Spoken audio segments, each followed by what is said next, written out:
آج کا موضوع ہے حرف چند با امت عربیہ، یعنی کہ عرب قوم سے چند باتیں۔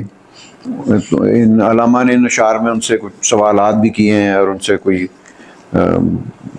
گفتگو بھی کی ہے، یعنی کہ ان کے حالات پہ کوئی تبصرہ بھی کیا ہے اور پھر ان کو گائیڈنس بھی کیا ہے۔ کہیں پہ میرا علامہ نے یہ کہا ہوا ہے کہ یہ جب تک یہ عربوں کے یہ جو حکمران ہیں، یہ کوئی یعنی کہ یہ عرب حکومتیں یہ جب تک سدھرتی نہیں ہیں تو تب تک مسلمانوں کے حالات بھی شاید نہیں صحیح ہو سکتے۔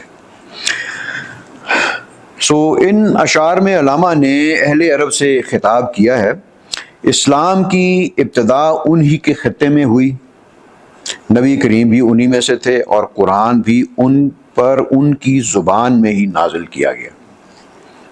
اس لیے اسلامی تہذیب اور تمدن کے علم بردار بھی عرب ہی تھے، لیکن وقت گزرنے کے ساتھ عرب اپنا وقار اور مرتبہ کھو بیٹھے تھے، اور آج تو آپ کو اور بھی اس سے زیادہ پتہ چل رہا ہے کہ کہاں تک کھو بیٹھے ہیں۔ یہاں تک کہ انہوں نے انگریزوں کے ساتھ مل کر سلطنت عثمانیہ کے خلاف بغاوت بھی کی اور عالم اسلام کو نقصان پہنچایا، ہماری جو اتحاد تھا۔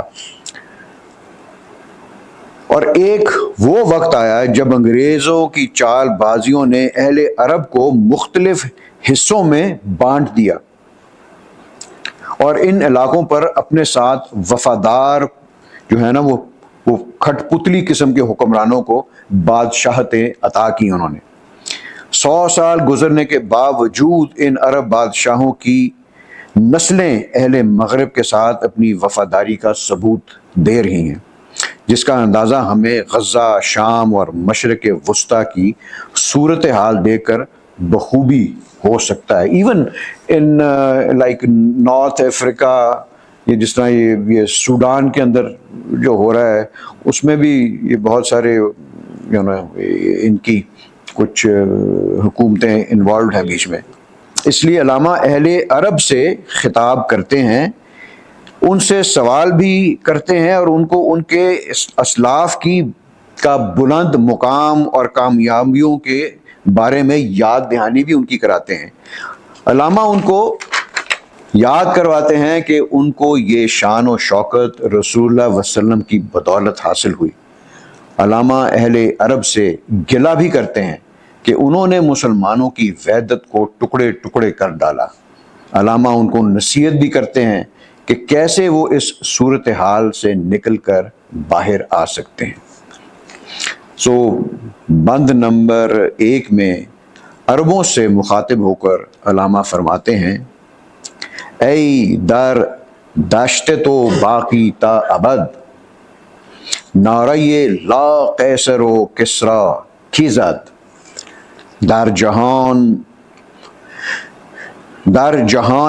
نزد و دور و دیر و زود، اولین خوانندہ قرآن کی بود۔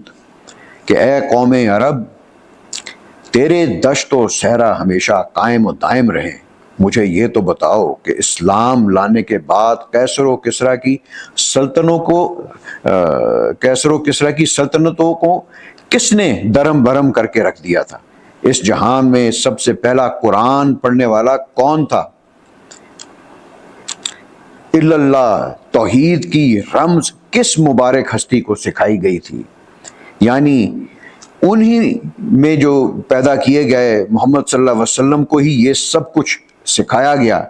دنیا میں پھیلنے والی علم و حکمت کی بنیاد کس نے رکھی؟ کس قوم پر یہ آیت نازل ہوئی جس میں اللہ تعالیٰ فرماتے ہیں، یاد کرو اللہ کا احسان جو اس نے تم پر کیا جبکہ تم ایک دوسرے کے دشمن تھے، مگر اس نے تمہارے دلوں میں الفت ڈال دی جس کی بنا پر تم آپس میں بھائی بھائی ہو گئے۔ یہ قرآن کی آیت ہے یہ۔ یورپ میں علم اور حکمت جو پھیلائی گئی تھی، اس کی روشنی عربوں کے ہی مرہون منت ہے۔ وہ ذات پاک جن کا لقب امی ہے، انہی کی بدولت مسلمانوں میں بڑے بڑے علماء، حکماء اور فقہاء پیدا ہوئے۔ وہ ہے نا وہ علامہ کا کیا شعر کہ ذرہ ریگ کو دیا تو نے طلوع آفتاب.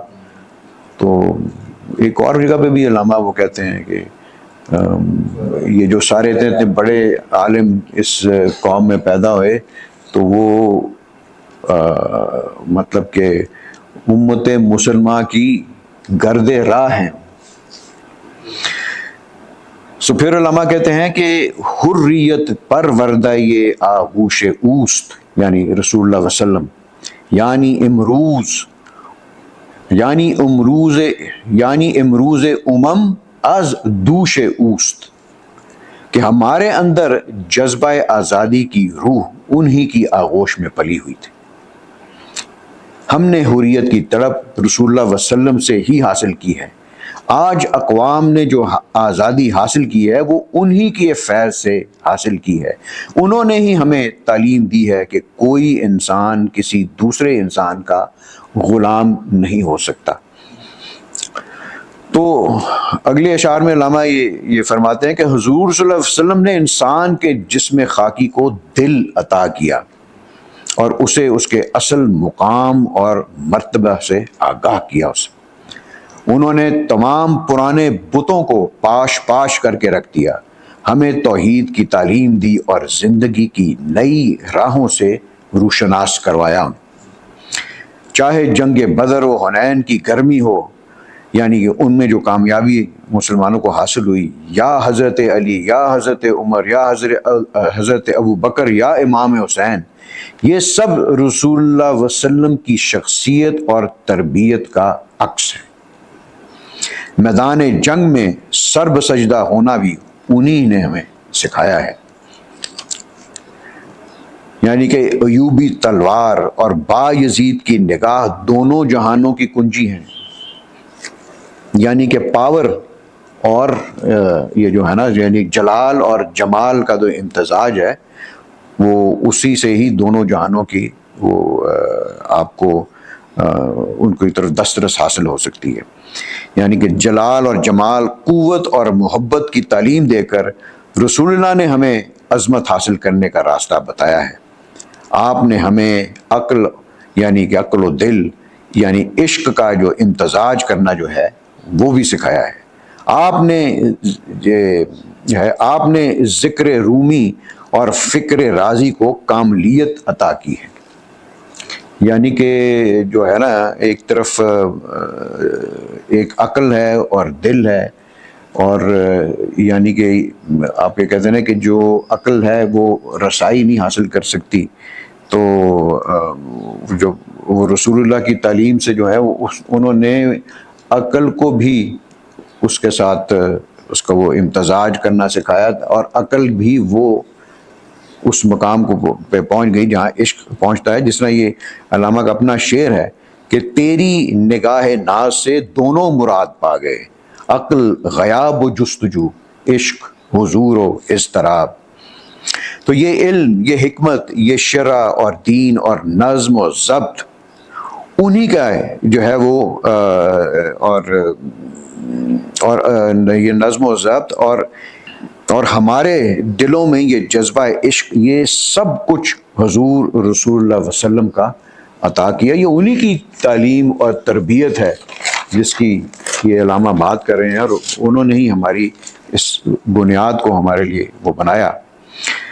وہ کہتے ہیں کہ اسپین کا الحمرا پیلس ہو یا ہندوستان کا تاج محل، جن کے حسن اور خوبصورتی سے فرشتے بھی خراج تحسین حاصل کرتے ہیں، یعنی مسلمانوں نے جہاں کہیں بھی خارج میں حسن کا اظہار کیا ہے وہ رسول اللہ وسلم کے فیض سے ہی ان کو وہ چیز حاصل ہوئی ہے، وہ ایبلٹی وہ ان کو جو ہے وہ حاصل ہوئی ہے. یہ سب حضور رسول اللہ علیہ وسلم کی تجلی کا صرف ایک لمحہ ہے. جس طرح یہ اپنے شعر میں علامہ کہتے ہیں کہ شوکت سنجر و سلیم تیرے جلال کی نمود، یہ رسول اللہ علیہ وسلم کے بارے میں یہ نعتیہ شعر ہے. فقر جنید و با یزید تیرا جمال بے نقاب، یعنی کہ جو ایک طرف تو جو بادشاہوں کی شان و شوکت ہے، اور دوسری طرف جنید و با یزید جیسے اولیاء اللہ کا جو ہے وہ فخر ہے، وہ وہ یعنی کہ ان کا جو بادشاہوں کا جلال ہے وہ آپ کا صرف ایک ایک ایک آپ کی کیا کہنا چاہیے اسے، ایک جھلک ہے صرف. مطلب آپ کا مرتبہ اس سے اتنا زیادہ وہ جو جلال ہے اس کو اگر ہم بیان کریں کہ اس کی کیا حیثیت ہے، تو جو بادشاہوں کا ان کا جو جلال ہمیں دیکھنے میں نظر آتا ہے، ان کی شان و شوکت آپ کی اتنی زیادہ کہ ان کی شان و شوکت جو ہے وہ صرف آپ کے اس شان و شوکت کے آگے صرف ایک ذرے کے برابر حیثیت رکھتی ہے.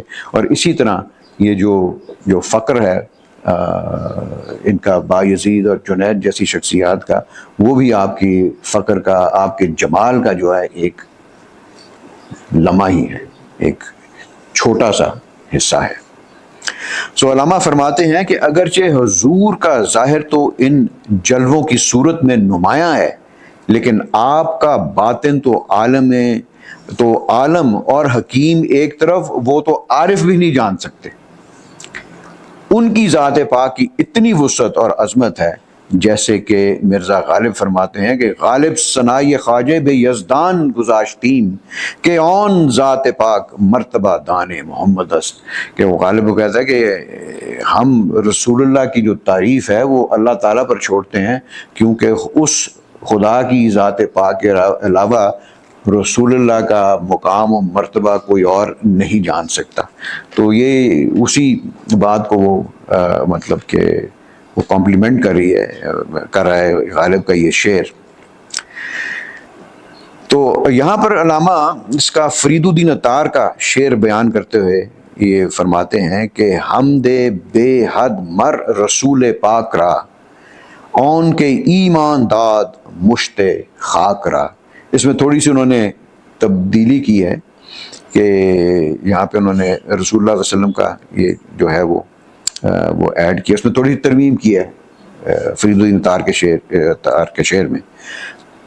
اس کا معنی ہے کہ بے حد تعریف و ثنا رسول اللہ علیہ وسلم کی، ان کی پاک ذات کی، جنہوں نے اس مٹھی بھر خاک یعنی انسان کو ایمان کی دولت سے مالا مال کر دیا.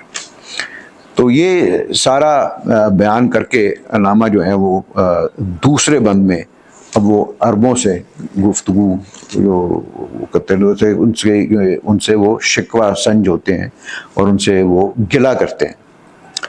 اس بند میں علامہ عربوں سے شکوہ کرتے ہیں کہ انہوں نے مسلمانوں کی وحدت کو توڑ ڈالا اور ان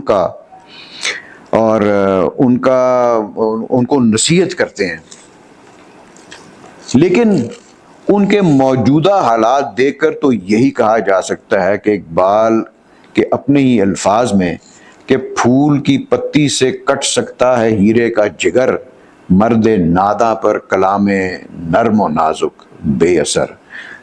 یعنی کہ ان کے جو حالات ہیں، کوئی مطلب کہ کوئی ایسی کوئی دانائی کی بات ان کے اوپر کوئی اثر کرتی ہوئی کوئی نظر نہیں آتی. سو عربوں سے مخاطب ہو کر وہ فرماتے ہیں کہ حق ترا برآن تر از شمشیر کرد، ساربان را راکب تقدیر کرد. کہ اے عربو، اللہ تعالیٰ نے حضور کی وساطت سے تم کو دنیا میں اتنی قوت اور غلبہ عطا کیا کہ تم دوسری قوموں کی بھی تقدیر بدلنے والے بن گئے. اور یہ واقعی اس طرح ہوا ہے، ہسٹری ہمیں یہ بتاتی ہے. وہ تمہارا نعرہ تکبیر دنیا میں بلند کرنا، حرف اور ضرب کے ذریعے جس کی بدولت تم نے مشرق اور مغرب کی تقدیر بدل ڈالی.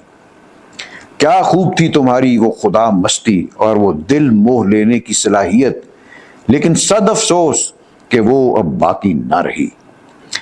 اس وجہ سے باقی قومیں تم سے کہیں آگے جو ہیں بڑھ چکی ہیں، اور تم اپنے آپ سے ہی بے خبر ہو. تمہارا اتحاد ریزہ ریزہ ہو چکا ہے اور تم کئی گروہوں کے اندر بٹ چکے. تو یہ واضح یہ ہے کہ جس طرح جو انہوں نے یہ عرب سلطنتوں کو ہی مغرب کے ساتھ یا ساتھ دے کر یا خاموش رہ کر تو انہوں نے تباہی کرائی ہے. ہمارے سامنے سیریا کی مثال ہے، لیبیا کی مثال ہے، عراق کی مثال ہے، سوڈان کی مثال ہے، غزہ کی اور فلسطین کی مثال ہے، اور لبنان بھی اس میں شامل ہے۔ یمن کو آپ دیکھ لیں گے، یمن کے اندر جو ہے یہ کیا لوگ کر رہے ہیں۔ تو علامہ اس لیے کہتے ہیں کہ ہر کے از بند خودی واروست مرد، ہر کے با بیگانگان پیوست مرد، یعنی کہ یہ بات جان لو کہ جو بھی کوئی اپنی خودی سے وارستہ ہوا، یعنی کہ اس نے اپنی خودی کو چھوڑ دیا، وہ مر گیا۔ جو قوم بھی کسی دوسری قوم سے وابستہ ہو گئی، یعنی اپنی شناختی اس نے کھو بیٹھی، وہ بھی مر گئی، تباہ و برباد ہوگی، اور صفحہ ہستی سے بھی جو ہے ایسی قومیں جو ہیں وہ مٹ جاتی ہیں۔ وہ کہتے ہیں کہ اونچے تو باخیش کردی کس نہ کرد، روح پاک مصطفیٰ آمد بے درد، کہ اے قوم عرب، جو کچھ تم نے اپنے ساتھ کیا ہے کسی اور قوم نے اپنے ساتھ اتنا برا نہیں کیا۔ تمہارے اس عمل نے رسول اللہ علیہ وسلم کی روح کو بھی آزردہ کر کے رکھ دیا ہے، یعنی انہوں نے تم کو کس مرتبے پر پہنچایا تھا، اور اب تم پستی کی بدترین حالت میں ہو۔ تم افرنگ کے جادو، اس کی چال بازیوں سے بے خبر ہو۔ وہ اپنی آستین میں ہزاروں فتنے چھپائے رکھتے ہیں، اگر تم ان کے فریب سے بچنا چاہتے ہو تو اپنے آپ کو ان سے دور رکھو۔ افرنگ نے اپنی مکاری سے تمہاری وحدت کے ٹکڑے کر کے رکھ دیے ہیں۔ جب سے عرب ان کی مکاری اور فریب کے جال میں پھنسے ہیں، وہ آج تک انتہائی مشکلات کا شکار ہیں، جیسا کہ آج بھی مشرق وسطیٰ کے حالات دیکھ کر ظاہر ہوتا ہے۔ تو یہ مطلب کہ جو مسلمانوں کے ساتھ آپس میں جو غداری جو تھی، وہ ایٹ دا بہیسٹ آف اس وقت برٹشرز کے وجہ سے ہی ہوئی۔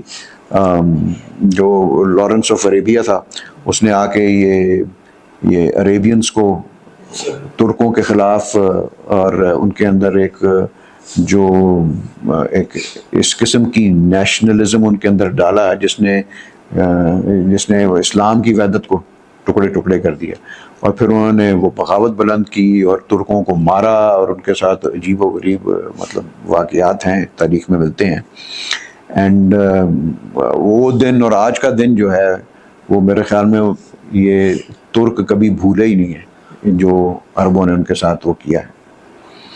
تو اس کے بعد پھر جو تھا، یہ جب انہوں نے یہ ٹرکش امپائر کو بریک اپ کیا ہے اور یہ مڈل ایسٹ کے انہوں نے ٹکڑے کرائے، اور پھر انہوں نے یہ ان ساری جنگوں کے اوپر اپنے پسندیدہ جو تھے وہ بادشاہ انہوں نے بٹھائے وہاں پہ، جن کی نسلیں آج بھی وہاں پر موجود ہیں۔ تو عربوں کو اب نصیحت کرتے وہ علامہ فرماتے ہیں کہ عصر خود را نگر ای صاحب نظر، در بدن باز آفرین روح عمر، قوت از جمیت دین مبین، دین ہمیں عزم است و اخلاص و یقین، کہ اے صاحب نظر عرب، اپنے زمانے پر نگاہ ڈال، ایک بار پھر اپنے اندر حضرت عمر جیسی صلاحیت پیدا کر۔ تم کو قوت اس دین مبین کی جمعیت کی بدولت ہی تم کو حاصل ہوئی۔ دین کا معنی ہی عزم اور ہمت اور اخلاص اور یقین ہے، اس کے بغیر کامیابی ناممکن ہے۔ اور یہ چاروں کی چاروں چیزیں جو ہیں، یہ اس وقت میرے خیال میں مسلمانوں میں کہیں بھی نہیں ہیں۔ یہ عرب تو عرب ہیں، لیکن باقی کسی جگہ پہ آپ کو نظر آتی ہیں تو مجھے تو صرف سوائے وہ یمنیوں اور وہ فلسطینیوں اور ایرانیوں کے علاوہ مجھے تو نہیں کوئی ایسا کوئی جذبہ جو ہے کوئی نظر آتا کہیں پہ۔ اینی وے، علامہ کہتے ہیں مرد صحرا تو فطرت کا رازدان ہوتا ہے، وہ معاشرے کی تعمیر فطرت کے مطابق کرتا ہے۔ آپ وہ کہتے ہیں نا کہ اسلام جو ہے وہ دین فطرت ہے، تو جس طرح اپنے شعر میں علامہ وہ کہتے ہیں کہ فطرت کے مقاصد کی کرتا ہے نگہبانی، یا بندہ صحرائی یا مرد کوہستانی۔ کیونکہ وہ سادہ طبیعت مگر اچھے اور برے میں فرق کو جانتا ہے، سمجھتا ہے۔ تم خارج کی دنیا سے توجہ ہٹاؤ اور اپنے وجود پر توجہ دو، اپنی طبیعت کو قابل بناؤ اور حق و باطل کی جنگ کے میدان میں قدم رکھو۔ عصر حاضر زادہ یہ ایام توست، مستی او از میے گل فام توست۔ تو اس دنیا کے دور حاضر کی ترقی تیری ہی مرہون منت ہے، مغرب کی مستی تیری کشید کی ہوئی شراب سے ہی ہے، یعنی کہ اہل مغرب نے تمہارے علوم و فنون کی بنیاد پر اتنی ترقی کی ہے۔ یہ سارا جو تھا یہ اسپین سے، یہ ساری سائنس اور ٹیکنالوجی یا علم و حکمت تم میں پھیلی۔ تو اس کے اوپر علامہ اس طرح یہ شعر کہتے ہیں کہ انہیں کہ وہ علم کے موتی کتابیں اپنے آبا کی، جو دیکھیں ان کو یورپ میں تو دل ہوتا ہے سی پارہ۔ سو اے قوم عرب، تم ہی اس علم و فن یعنی یہ سائنس اور ٹیکنالوجی کے پہلے معمار تھے، بنیاد تم نے رکھی۔ مغرب میں یہ علم مسلمانوں کی اسپین میں جو حکومت تھی اس کے ذریعے جو تھا یہ یورپ میں داخل ہوا، جسے افرنگ نے اپنایا اور انہوں نے معاشرے تو تعمیر کر لیا جس کا ظاہر تو روشن ہے، یعنی کہ انہوں نے ایک ایسا معاشرہ تو تعمیر کر لیا جس کا ظاہر تو آپ کو بہت زیادہ اٹریکٹیو وہ نظر آتا ہے، اپنی طرف وہ اس کی وہ کشش رکھتا ہے، پرکشش ہے، لیکن باطن جو ہے اس کا وہ تاریک تر ہے۔ اگرچہ ان کے معاشرے میں مٹھاس اور جاذبیت ہے، لیکن ان کی جو چال ہے وہ ٹیڑھی ہے اور بے دین ہے۔ اس لیے علامہ وہ سو کہتے ہیں کہ ای مرد صحرا پخت ترکن خامرہ بر میاد خود بزن ایام را، کہ اے مرد صحرائی اپنی کمیوں اور کوتاہیوں کو دور کرو، اپنے اندر وہ کردار اور عمل پیدا کرو جو تم نے رسول اللہ صلی اللہ علیہ وسلم سے سیکھا ہے، ان کے بتائے گئے معیار پر اپنے معاشرے کی بنیاد رکھو اور باقی دنیا پر بھی اس کو عیاں کرو۔ تو اب ہم جو ایک طریقے سے جو ہمارا معیار جو ہے نا وہ یہ تو نہیں ہے میرے خیال میں، اٹ از موسٹلی ہم مغرب کی معیار کے مطابق ہی اپنے معاشرے کے معیار کو بھی وہ دیکھتے ہیں اس نظر سے۔ سو اینی وے یہ ایک طرح سے ایک اس میں اگر آپ اشعار میں دیکھیں تو ایک عربوں سے مایوسی بھی ہے اور مطلب کہ آزردگی بھی ہے۔